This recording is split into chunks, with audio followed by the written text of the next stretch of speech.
Bago sumapit ang pista ng Pasko, alam ni Jesus na dumating na ang oras ng kanyang pag-alis sa mundong ito. Habang sila ay naghahaponan, tumayo siya, nagbigkis ng tuwalya at nagsimulang hugasan ang mga paa ng kanyang mga alagad.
Panginoon, kayo po ba ang maghuhugas ng aking mga paa?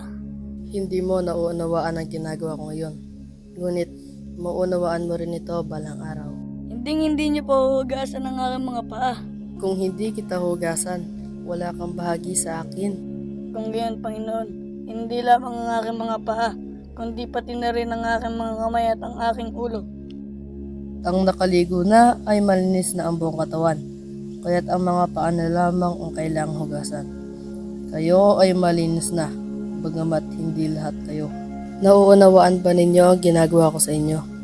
Tinatawag ninyo akong guro at Panginoon, at tama kayo dahil ako nga ayon. Kung ako ang Panginoon at guro ninyo ay naghugas ng iyong mga paa, dapat din ninyong hugasan ang mga paa ng isa't isa. Binigyan ko kayo ng halimbawa upang tularan ninyo. Tandaan ninyo, walang alipin na hihigit sa kanyang Panginoon. Ngayong alam na ninyo ang mga bagay na ito, mapalad kayo kung gagawin ninyo ang mga ito.